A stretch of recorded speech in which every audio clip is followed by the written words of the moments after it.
இப்போது புதிய அறிமுகம் ஆச்சி ஹோட்டல் சாம்பார் 50 கிராம் ரூபாய் 20 மட்டுமே. மிஸ்டர் கோல்ட் கடலை எண்ணெய் 1 லிட்டர் வாங்கி ஸ்கிராட்ச் கார்டுல இருக்கும் நம்பரை அப்லோட் பண்ணுங்க, 50 ரூபாய் கேஷ்பேக் பெறுங்க. எல்லாருக்கும் வணக்கம். நம்மளா இந்த மாதிரி ஸ்டேஜ் நன்றி சொல்றதுக்கான மேடை. ஏன்னா ஒரு படம் எடுக்கிறதுக்கு நிறைய உழைப்பு தேவை. அந்த உழைப்பு ஒரு சிலருடைய விஷன் மேலே மற்ற எல்லாரும் பிளைண்டாக வைக்கிற ஃபெய்த்து, அது அந்த ஃபெய்த்து தான், அந்த உழைப்பு தான் அந்த படத்தை கம்ப்ளீட் பண்ணோம். அண்டு நாங்கள் இந்த படத்துக்கு, அதாவது இந்த கதைக்கு, படம் இல்லை, விடுதலைன்ற இந்த கதைக்கு ஒர்க் பண்ண ஆரம்பிச்சது டிசம்பர் 2020. ஸோ 4 இயர்ஸ் ஒரு ப்ராஜெக்டில் அப்ஸ் அண்ட் டவுன்ஸ் இருக்குது. இந்த படத்தில் நடிக்கும்போது கல்யாணம் பண்ணவங்க குழந்தை பிறந்து குழந்தைய ஸ்கூலுக்கெல்லாம் அனுப்பிட்டாங்க. அவ்வளோலாம் நடந்திருக்கு. அவ்வளோ காலம் நாங்கள் ஒர்க் பண்ணியிருக்கோம். அண்ட் இவ்வளவு காலம் ஒரு கதை, ஒரு ஐடியாலஜி, அந்த ஐடியாலஜியை புரிஞ்சிக்க முயற்சி பண்ணுற ஒரு டீம், அந்த டீமோட பிளைண்ட் ஃபெய்த்தில் ட்ராவல் பண்ண ஒரு 400-450 பேர், ஸ்டார்டிங் ஃப்ரம் த ப்ரொடியூசர். எல்லாருமே இந்த ஜேர்னியை ரொம்ப முழுசாக மனப்பூர்வமாக ஒர்க் பண்ணது, ரொம்ப கமிட்மெண்ட்டோடு பண்ணது. லாஸ்ட் டைம் நான் லிஸ்ட் எழுதி எல்லார் பேரையும் படித்தேன். அப்போது கொஞ்சம் டைம் இருந்தது, இப்போ சுத்தமாக எனக்கு டைம் இல்லை. I'm very preoccupied with the final work. படம் முடிக்கிறதுக்கான முயற்சியில் இருக்கோம் நாங்கள், அதனால் ஐம் வெரி ப்ரீஆக்குபைட். பட் இருந்தாலும் as always I am very very grateful for the team. Cinema மாதிரியான ஒரு ஒர்க் கீழேருந்து மேலே வர்றது, ஒரு டைரக்டரோட விஷனுக்கு மேலேருந்து கீழே ஒர்க் பண்ணுறது, அது பார்க்குறதுக்கு அப்படி இருக்கும். ஆனால் ஒரு செட் அசிஸ்டண்ட் கரெக்டாக ஒர்க் பண்ணுறதும், ஒரு கார்பெண்டர் கரெக்டாக ஒர்க் பண்ணுறதும், ஒரு ஹேர் ட்ரெஸ்ஸர் கரெக்டாக ஒர்க் பண்ணுறதும் தான் ஃபைனலாக அந்த டைரக்டரோட விஷனை கம்ப்ளீட் பண்ணும். ஸோ அப்படி எல்லாரும் ஒர்க் பண்ண ஒவ்வொருத்தருக்கும் நான் எப்போதும் போல் ஐம் வெரி வெரி கிரேட்ஃபுல். நன்றியெல்லாம் இல்லை, அதை தாண்டி ஐம் வெரி கிரேட்ஃபுல். ஏன்னா நானே பல இடங்களில் சொல்லியிருக்கேன், நான் சொல்லனாலும் கூட இருக்கவங்க சொல்லுவாங்க, என்னோட அசிஸ்டன்ட் டைரக்டர்ஸ் மாதிரி, என்னோட டீம் மாதிரி, அசிஸ்டன்ட் டைரக்டர்ஸ் இல்லை, என்னோட அசிஸ்டன்ட் கேமராமேனாக இருக்கட்டும், ஆர்ட் டைரக்டருடைய அசிஸ்டன்ஸாக இருக்கட்டும், எங்கள் ஸ்பாட்டில் எல்லாருமே என்னோட அசிஸ்டன்ஸாக தான் ஒர்க் பண்ணுவாங்க.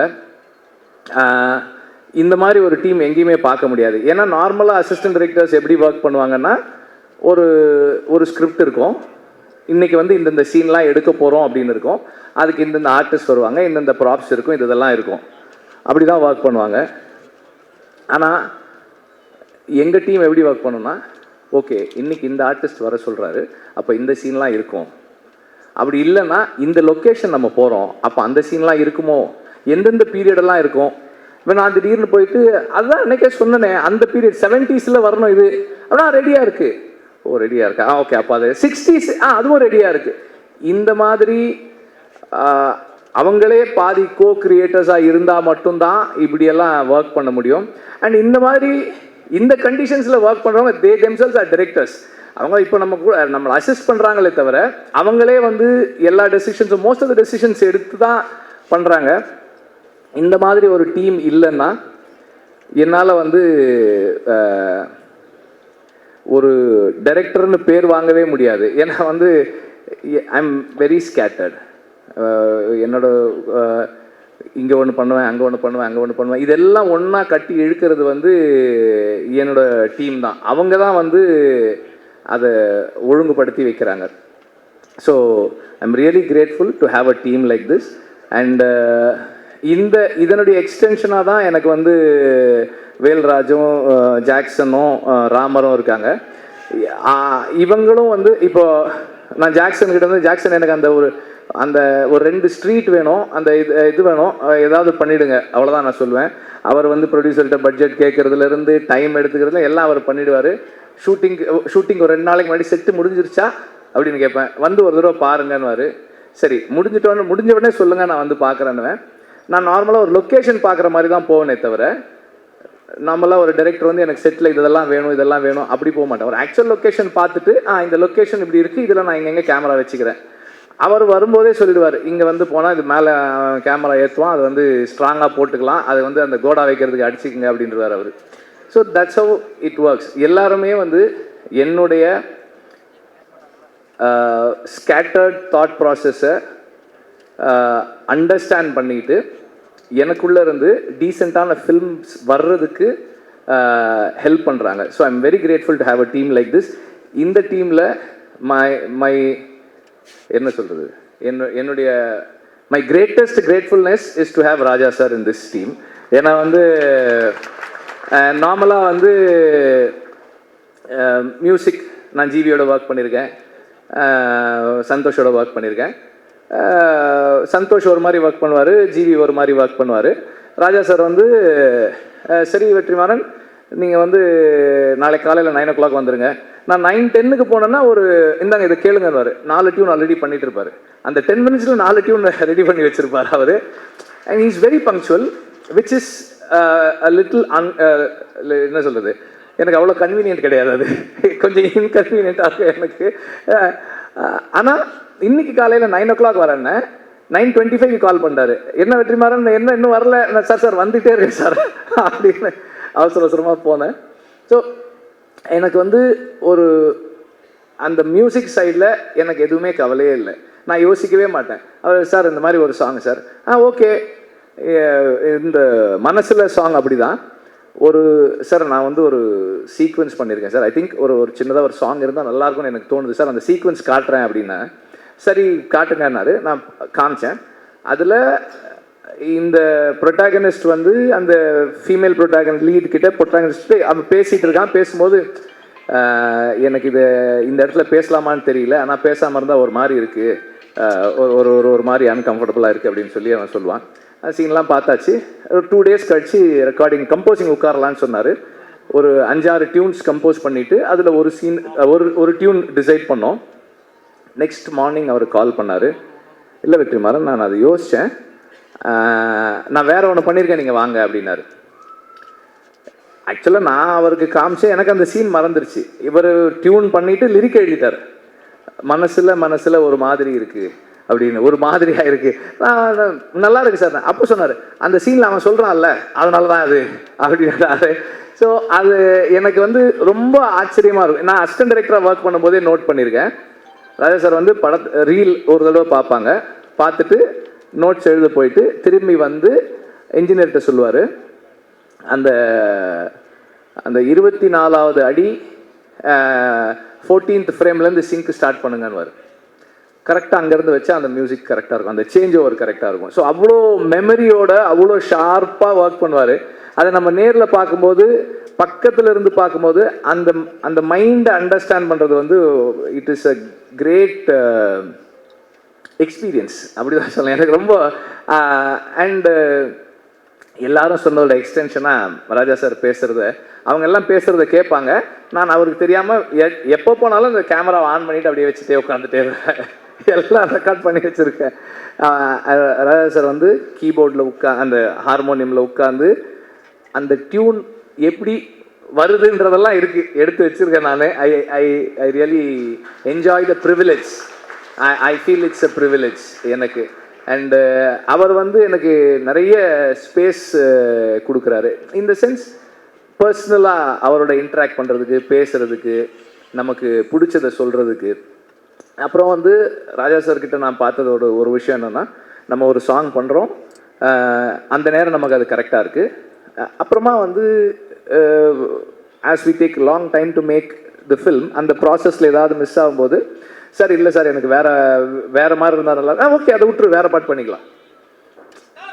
அவரோட ஒரே என்னன்னா, இந்த படம் இந்த டைரக்டர் அவங்க விஷன் என்ன, அதுக்கு நான் எப்படி கான்ட்ரிபியூட் பண்ண போகிறேன், what is my contribution to the film. அந்த personal like dislike ideology differences அதை பற்றியெல்லாம் அவர் கவலையே படுறது கிடையாது. I am here to do what you ask me to do. நீ சொல்லு, நான் செய்கிறேன், ஆனால் நீ கரெக்டாக சொல்லு, வாட் யூ வாண்ட் கிளியராக சொல்லு அப்படின்னு. நமக்கு கிளாரிட்டி இருக்காது, பாபான்னு ஆனாலும் அவர் வந்து சரி, ஹீ கிவ்ஸ் த டைம். சரி, உனக்கு என்ன வேணும், எப்படி வேணும், ஓகே, எஸ், ஃபைன். இப்படி இந்த ஜேர்னியில் ஒரு 15-20 டியூன் ராஜா சார் பண்ணுற டியூன் நான் கேட்டிருக்கேன். அவர் எவ்வளோ ஃபாஸ்ட்டாக பண்ணுறாரு. அந்த ஃபாஸ்ட்டாக பண்ணுறதுன்றது ஒரு பெரிய இது இல்லைன்னு தான் நான் நினைக்கிறேன். ஏன்னா அது என்னவா மாறுது. இப்போ இந்த சாங் இப்போ கேட்கும்போது நம்ம நார்மலாக நோட்டீஸே பண்ண மாட்டோம். நம்ம நார்மலாக, அதாவது மியூசிக்கலாக ட்ரெயின் ஆகாத ஆட்கள் நோட்டீஸே பண்ணாமல் விடக்கூடிய ஒரு சின்ன சைம் எங்கேயோ கேட்குது, ஒரு சின்னதாக ஒரு பெல் சவுண்டு கேட்குது. இதெல்லாம் வந்து அது எப்படி அந்த இடத்துல வைக்கிறாரு, அந்த சவுண்டு நமக்கு எப்படி கேட்குது, இதெல்லாமே வந்து ஒரு பெரிய ஆச்சரியம் தான். அவ்வளோ சாங் இருக்குது, மற்ற மியூசிக் இருக்குது, வாய்ஸ் இருக்குது, அதுக்கு நடுவில் அந்த சாங், இந்த சவுண்ட் இந்த இடத்துல வச்சா கேட்கணும்லாம் ஒரு டிசைட் பண்ணி ஒன்று ஃபைனலாக ஒன்று கொடுக்குறாரு இல்லையா. அதுதான் அந்த என்ன சொல்கிறது, மியூசிக்கல், அந்த ஜீனியஸ் மியூசிக்கல் மைண்டு. அது பக்கத்தில் இருந்து பார்க்குறது எனக்கு ரொம்ப சந்தோஷம். இந்த படத்தில் 4 சாங்ஸு, 4 விதமான சாங்ஸ். ஸோ இந்த ஜேர்னியில் எனக்கு ராஜா சாரோட இருந்து அவரோட இன்ட்ராக்ட் பண்ணுறதுக்கான ஆப்பர்ச்சுனிட்டின்றது என்னுடைய லைஃப்பில், பர்சனல் லைஃப்பில் என்னை நான் இம்ப்ரூவ் பண்ணிக்கிறதுக்கான ஒரு பெரிய கிஃப்டாக தான் நான் பார்க்குறேன். அதை என்னை எல்லா விதத்துலேயும் வந்து இம்ப்ரூவ் பண்ணிக்கிறதுக்கான ஒரு பாசிபிலிட்டி அது. அண்ட் ஆக்டர்ஸ் அண்ட் டெக்னீஷியன்ஸ், இப்போது எனக்கு வந்து இந்த படத்தில் பல இடங்களில் சொன்னாலும் திரும்ப சொல்கிறேன், 8 நாள் வாங்க அப்படின்னு ஷூட்டிங் கூப்பிட்டு போனேன் சேதுவை. இந்த செகண்ட் பார்ட்டு அன்னைக்கு ஷூட்டிங் முடிக்கும் போது எவ்வளோ நாள் ஆச்சு, ஃபர்ஸ்ட் பார்ட் செகண்ட் பார்ட் ரெண்டும் சேர்த்துன்னு கேட்டேன். 257 டேஸ் அப்படின்னு சொன்னாங்க. அதில் வந்து சேது எப்படியும் ஒரு 120 டேஸாவது குறைஞ்சது நடிச்சிருப்பார். அந்த பேஷன்ஸுக்கு I am very grateful, thank you. Soori வந்து அதை விட அதிகமாக தான் நடிச்சிருப்பார். எல்லாருமே வந்து இப்போ ஷூட்டிங் இருக்கோ இல்லையோ இந்த படத்து கூடவே ட்ராவல் பண்ண நடிகர்கள் நிறைய பேர். அப்புறம் அசிஸ்டன்ட் டைரக்டர்ஸ் கேட்டால் சொல்லுவாங்க, எங்கள் டீமில் வந்து ஒரு 2-3 பேர் வந்து தோழர்னு கூப்பிட்டு பழகின ஆட்கள். இன்றைக்கி வந்து எல்லாரையுமே தோழர்னு தான் கூப்பிடுறாங்க. அவ்வளோ பெரிய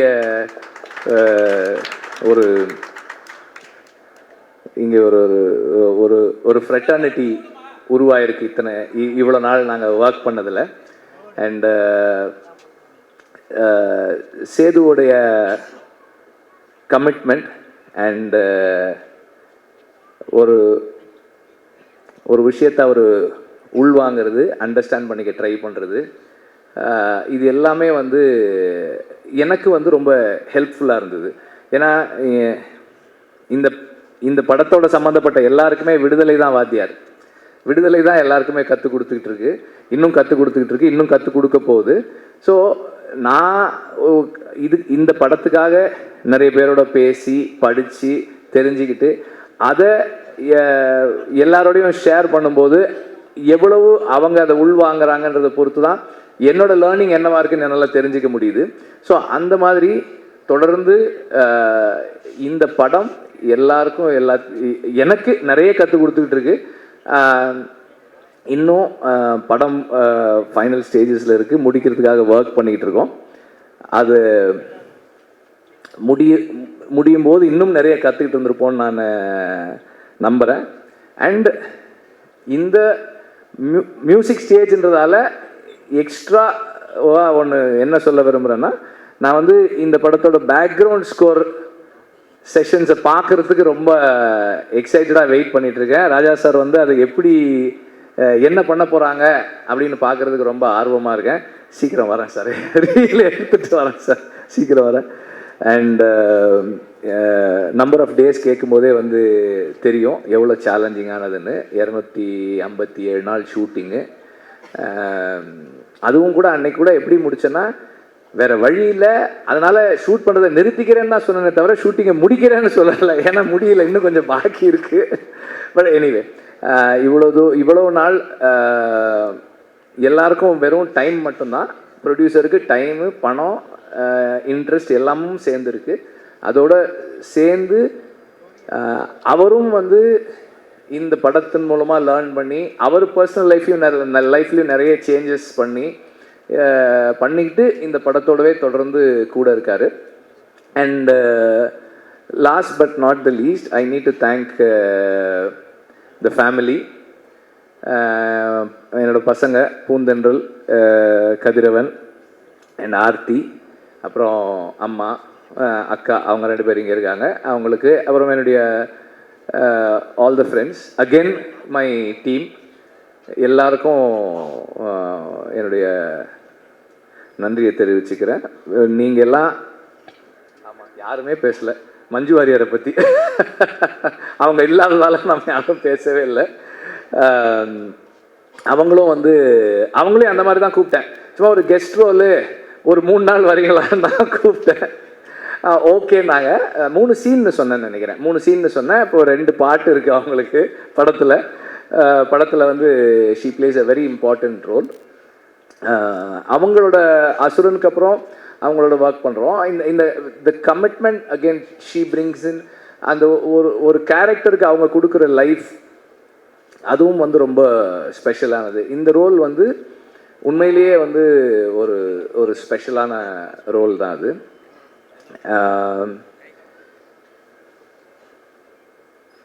ஒரு படம் நல்லா வர்றதுக்கு அதெல்லாம் சொல்ல முடியாதுப்பா, என்னப்பா அது.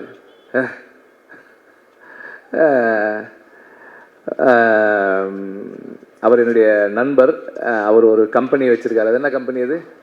இந்தியன் ஏதோ சேஃப்டி கம்பெனி, ஒரு கம்பெனி, இந்தியன் சினிமா சேஃப்டி கம்பெனின்னு ஏதோ ஒரு கம்பெனி வச்சுருக்காரு அவர். எங்கள் படத்தில் வந்து இந்த காட்டில் ஷூட்டிங் பண்ணும்போதெல்லாம் அவங்க வந்து அந்த சேஃப்டிக்காக ஒர்க் பண்ணாங்க, அந்த க்ரூ மெம்பர்ஸோட சேஃப்டிக்கு. அதை பற்றி சொல்கிறார் அவர். ஸோ எனி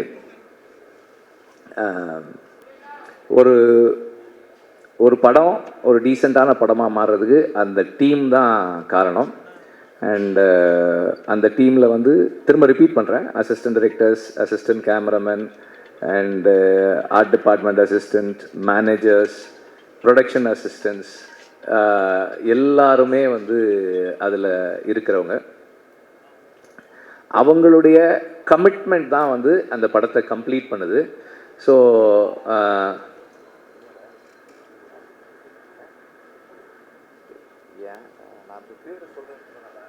நான் தான் யார் பேரும் சொல்லன்னு சொல்லிட்டேனடா. ஏன்டா எல்லாரும் டீம்னா எல்லாரும் தானடா,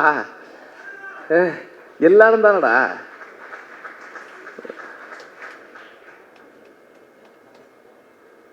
தேங்க்யூ.